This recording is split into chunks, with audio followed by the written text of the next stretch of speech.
வணக்கம் நண்பர்களே.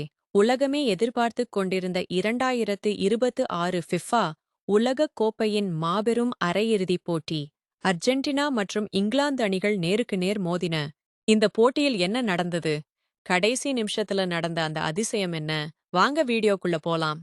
போட்டியின் முதல் பாதியில் இரு அணிகளும் மிகவும் கவனமாக விளையாடின. பந்தை கட்டுப்படுத்துவதில் அர்ஜென்டினாவும் தற்காப்பில் இங்கிலாந்தும் சிறந்து விளங்கின. முதல் பாதியில் எந்த கோலும் விழவில்லை என்றாலும் ஆட்டம் மிகவும் விறுவிறுப்பாக இருந்தது. இரண்டாவது பாதி ஆரம்பித்ததுமே ஆட்டம் சூடுபிடித்தது.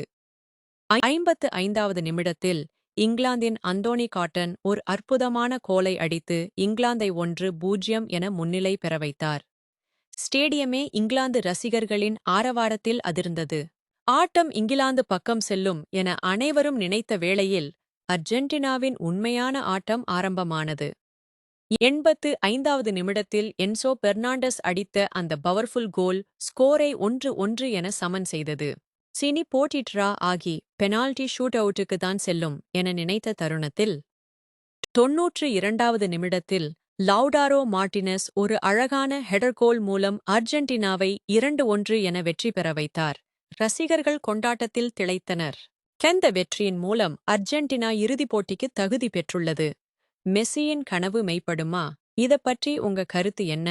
கீழ கமெண்ட் பண்ணுங்க. மறக்காம நம்ம சேனலுக்கு சப்ஸ்கிரைப் பண்ணுங்க.